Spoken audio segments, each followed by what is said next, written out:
Hey guys, today we're doing part 2 of our Magai image editor series, and today we're going to learn how to use LoRAs. Now, what is a LoRA? A LoRA is essentially a custom trained image model. You can train the image model on any subject that you want and have it produce that subject in different scenarios. One of the most popular use cases of this is to do digital photo shoots of yourself or of your team. So let's dive into it.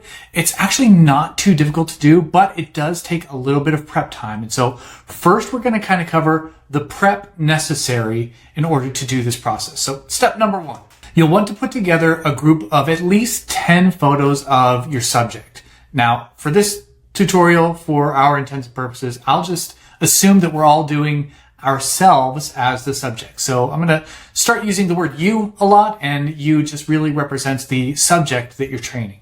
So you want to get together about 10 good photos of you. And so you see here, I've got a folder filled with photos that I have hand selected of different shots of me in different backgrounds, different scenarios, different faces, different angles. Well, as many different faces and angles as I could. Turns out I don't take a lot of photos of myself, but you want as much variety here as possible. At least 10 photos, the more the better. And you want to have, again, multiple backgrounds, multiple poses, multiple angles, multiple distances from the camera. As much variety as you can give the AI as you can, because more variety means a more versatile image model. It's going to be able to do more. Now, if you don't quite have a whole lot of different images, not a whole lot of different poses that you can give it, minimum 10, and you just may have to work a little bit harder to get yourself in different angles for the image generator. But for the most part, minimum 10, and it should do fairly well. Now, another brief note here. For anyone using an iPhone, sometimes your images come in a different format that isn't a standardized format, something like an HEIC. So what I've done here is I've kind of converted some of these. Now, this HEIC format comes from the iPhone. A lot of iPhones use this file format by default, and it doesn't work really well with these image model trainers. So what you want to do first and foremost is, number 1, make sure that you got all your photos. Number 2, make sure that all those photos are either a JPEG format or a PNG format. You can tell that just by looking at the file name. So here you see I've got these first 3 images here have the image file name and then a .heic. I've done that just for the purpose of our demonstration. And so if you're on a Mac, I can't speak to the PC people out there. I'm sure there's a way to do this just as easily. But on a Mac, one of the cool things you can do is just right click or command click on that image. You can go to quick actions and you can click on convert image. And that's going to allow you to convert that HEIC file to a JPEG file. And you can just hit convert JPEG, and there you go. You have your same image in a JPEG format, and you can delete the HEIC version. So let me go ahead and just do the 2 of these. You can select more than one at a time. Right click it, quick actions, convert image, and then we're going to go to JPEG, and we're going to convert that to a JPEG. And then we can select multiple images, and we can move those to the trash. Okay. Great. We've got our photos, and we've got them all in one folder here, and we've got them all in the right format. So the next thing you're going to want to do is go over to the folder, and we need to turn this into a .zip file. And this is just a compressed version of that folder that puts all of those files into a compressed format for us. And so again, on Mac, you can go here and you can hit compress. And when you hit that compress button, the Mac is going to automatically create a zip version of that folder, which contains all those photos. On PC, it is similar and just as easy just to compress those files into a .zip format. So we've got the photos, we've got them all in the right format, and we've got the zip file. Now we're ready to head over to Magai and start creating our LoRA. So what you do, simply go over to our image editor. You can click on the quick actions, create a new image, and you'll head right over to the image editor where we were in our last tutorial. And you're going to go select a model from the list. Now the model that you're looking for is Flux LoRA. Now the first time you jump in here, and if you haven't created any LoRAs yet, you're going to see this big blue button at the top. click on that button, and it's just going to give you a breakdown of what to expect when you create this LoRA. So it's going to tell you that the initial LoRA setup will consume 11,000 words. This is a very intensive process. It does consume a lot of processing power, and so it does cost 11,000 words to do it. We've kind of broken it down. We're not making any money on this. It's really just covering the cost that it takes to pay for the amount of GPU consumption that this consumes. So number 2, you need to prepare a zip file. So it's going to remind you, in case you haven't watched this training, for those who haven't watched this training, it's going to tell them exactly what to do. Prepare a zip archive. And then once the LoRA has been trained, each image is going to be cost exactly the same as any other image. So you can click the setup model. Once you do that, you can start creating your first LoRA. So first and foremost, you want to give it a name. Now this name is really just for you to be able to remember it. And so, you want to give it a name that makes sense to you of whatever it is you're training. For most people, they're just going to make it their name. Now, one thing I would recommend here is, and we'll talk about these settings here in a little bit, you might want to remind yourself of what settings you choose. And again, we'll go through each one of these. So for example, if I know it's going to be of me, and I know that I'm going to use portrait mode, and I'm going to create a mask, and I'm going to do 4,000 steps, I would encourage you to kind of keep track of what these are. So I would kind of make a little reminder for myself. So P for portrait mode, and then C or maybe M for mask, and then 4K. Just to remember what settings you added to this trained LoRA. It's something that I've started doing. I didn't do it at the beginning. And I kind of regretted it because I wanted to track, the different settings and tweaks that I might be making for different models. So I would encourage you to do that as well. This is, again, just for your reminder. You don't have to do any of this. You can just call it one thing if you don't think you're going to make any more. Trigger wording. Trigger word is very important. Now, if you're training it on a person like yourself, what you would want to do is just put it as your name. So in this case, I would just put Dustin, all lowercase. Uppercase really doesn't matter. I just want to make it easier for myself to type. So I'm just going to use lowercase. Now you might want to add some specificity to this. So if you do have a common name, or you have a name that might be mistaken for someone famous, you might want to add a little bit of specificity to your name. So say a 001. The reason for this is because this image model it's not just being trained on your image, but it's also using the baseline image that's been trained on millions and millions of photos and images. So you don't want the model to, say, confuse your trigger word with something that may already exist in its training. So it's good to add just a little differentiator there for yourself. This is especially true if you're training the model on, say, a product or something that you're gonna, something that's an item, not necessarily a person. We'll talk about this a little bit later, how to train it on a subject that is not a human.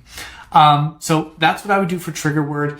In my case, I found Dustin works fine, but you kind of make that call based on your needs. Now, once you've chosen your trigger word, there are 3 sort of options that will kind of determine how the image model is trained. And the first one here is portrait model.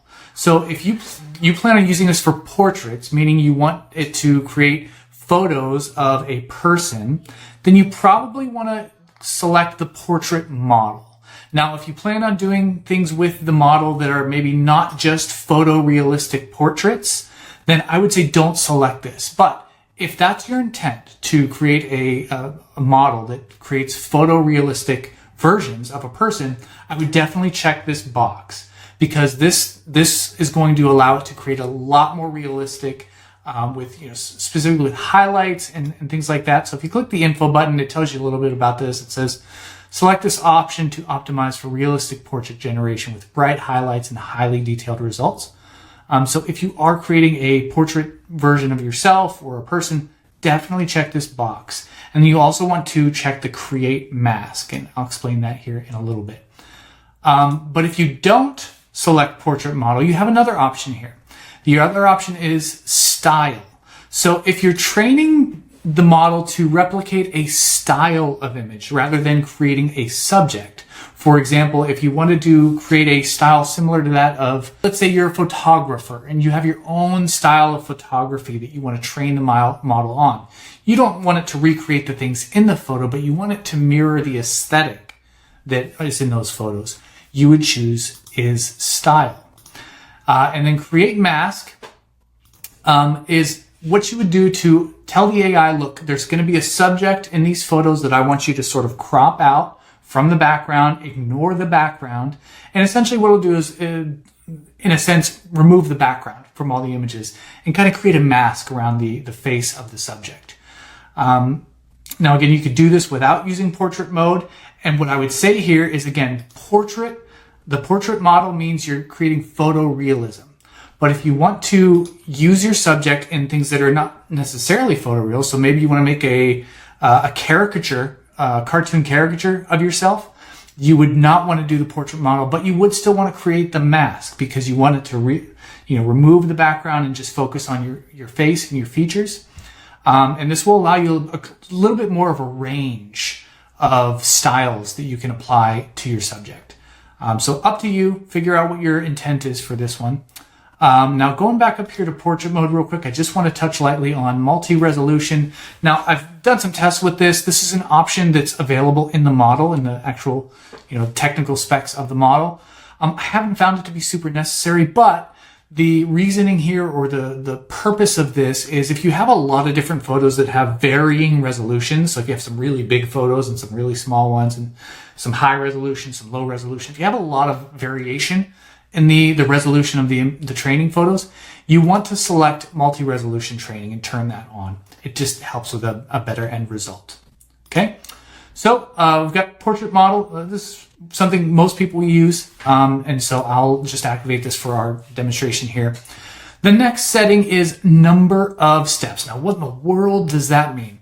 So the easiest way that I found to explain it is, think of it as how strict do you want the AI to be about recreating your resemblance?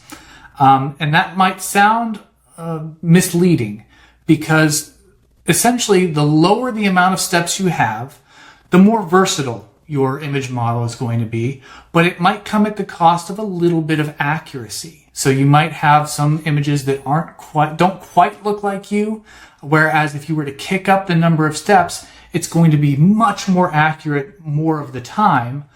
But the challenge, if you do it too high, is it won't be able to recreate that subject in different scenarios. It'll sort of be too confined to the training data and won't have the freedom to sort of go outside of that, even in terms of background and settings. And so I've actually found that keeping it between 1 and 3 is the ideal place to be.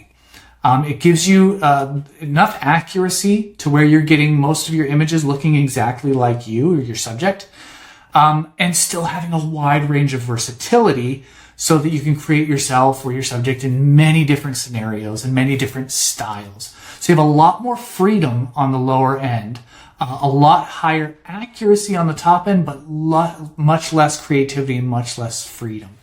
And that's what I found in my training. So again, my recommendation, if I were to just tell you choose this, I would say go with 2000 every single time. You'll be fine. Lastly is our zip file. So we would just drop our zip file in here. Once you've got all your settings in there, grab your zip file, drop it right into the uploader, wait for that to finish uploading. And once it has, you'll be able to begin the training process. If you click this info button here, you will get a little bit of information just in case you forget. We always want to make sure you have the info you need so you don't have to memorize everything. So it'll tell you at least 10 images, zip format, best results. Please avoid using HEIC images. Use PNG or JPEG instead, as they are more compatible.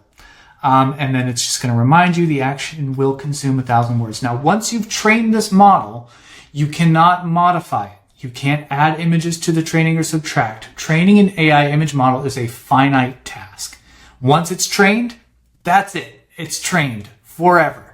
Now you can train a new model and add photos to that new model and create that one from scratch again. But once this model is trained and created, it cannot be modified ever again. Just so you're aware. So once you got all that in there, just hit the Create LoRA button and the AI will go to work creating your new LoRA. Now, I'm not going to sit here through that process with you because sometimes it can take up to 5 minutes to train the model. But I'm going to go ahead and log into my other account where I've already trained some models so we can start looking at the results. All right, so I'm logged back into my personal account. I'm going to go over here again, select the Flux LoRA model, and you'll notice right up here underneath where I select the model, you see there's a LoRA named Dustin pre-selected. And below that, I have my trigger word in case I've forgotten it, and I can actually click on that trigger word and it'll copy it to my clipboard so I can paste it right in here and begin typing my prompt. Now, once you've created a LoRA, you can click on this selected LoRA here to see a list of all the LoRAs that you've trained so far. If you only have trained one, there will only be one in there. But as you can see, I've now at this point trained multiple different LoRAs, and you can manage them right from here. If you want to share them with your team, you click on the share icon, and just like anything else in Magai, you can create a share group and give other people on your team access to that LoRA. You can edit the name of the LoRA if you want to kind of rename it so you remember a little bit better what it was. You can do that. And you can also delete that LoRA if for whatever reason you don't want it anymore. And then select whichever one you need, and it'll appear here in the inside the editor with the appropriate trigger word. So if you have a different model, it'll show exactly what trigger word is appropriate that you used saved for that model.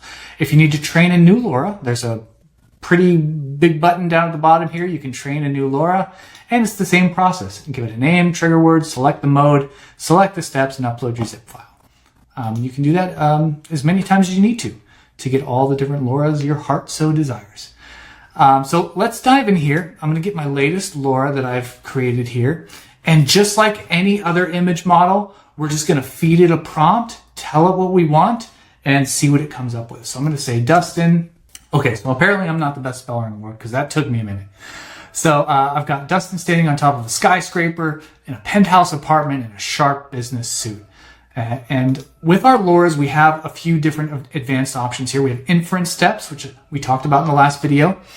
Inference steps is just basically how many attempts at detail, how many passes do you want the AI to make at adding detail to that photo. More is not always better. Sometimes you want just a little bit less because too much detail can make things ugly and distorted.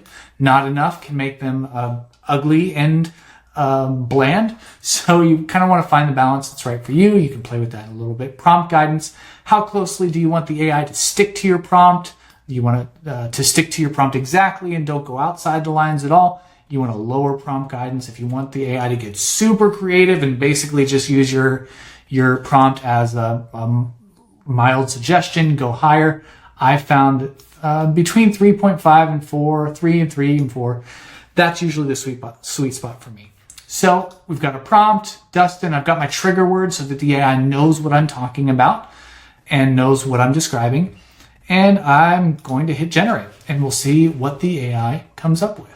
All right, there you have it. So there's me standing in apparently a penthouse suite, definitely in a skyscraper because I could see the skyline behind me. Very sharp detail. Now, one thing I have noticed about this model is it does tend to want to make me have short hair, and I don't have short hair. So most of the time I have to go in here and just add Dustin with long hair.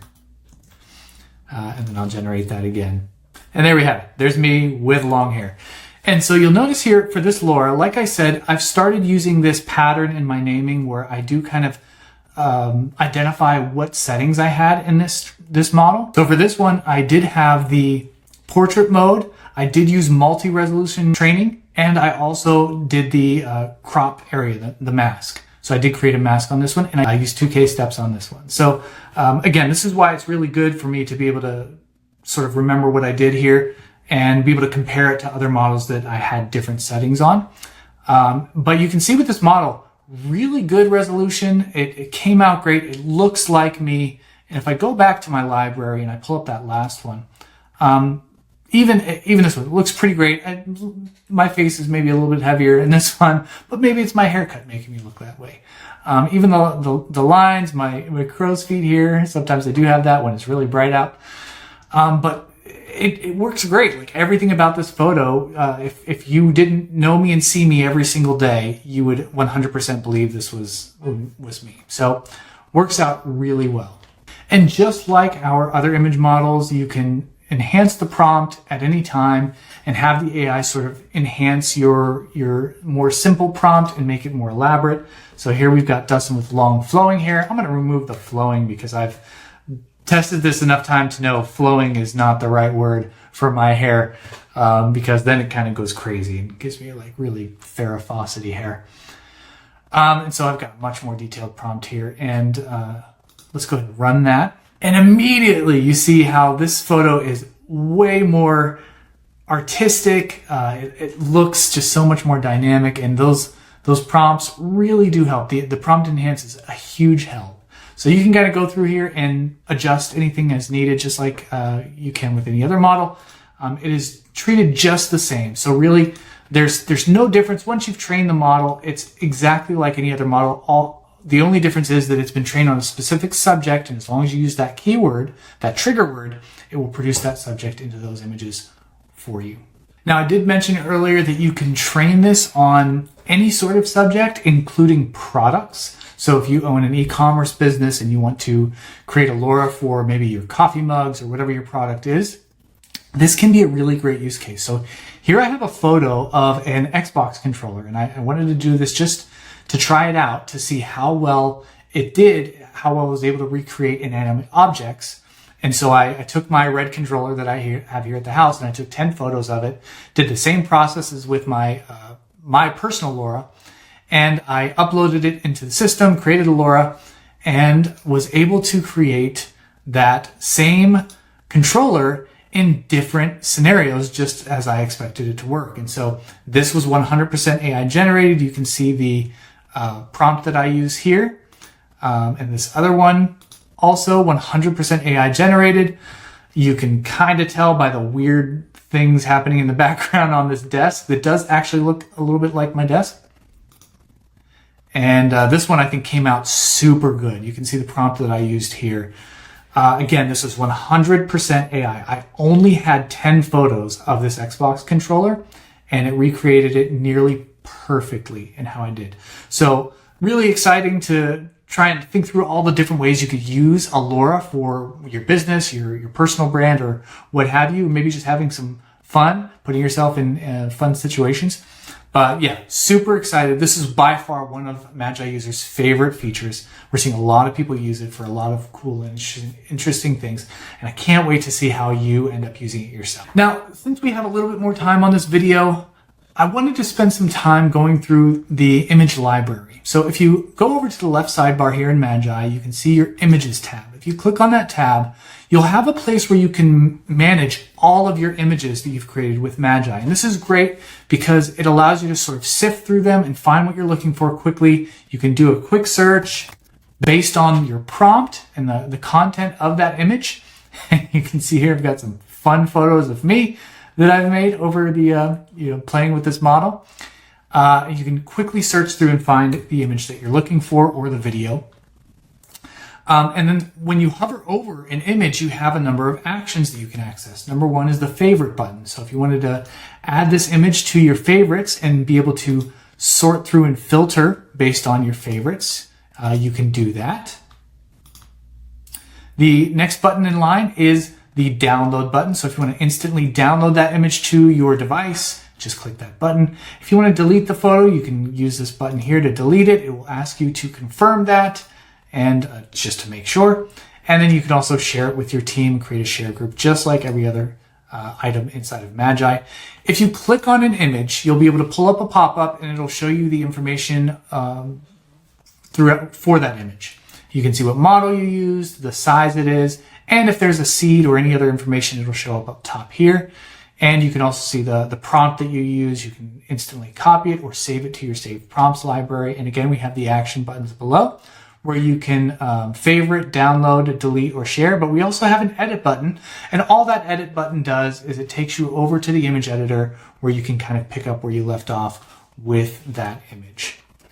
And that is how to create a LoRA and how to manage your images inside of Magai's image library. I hope this has been helpful for you, and I look forward to the next video.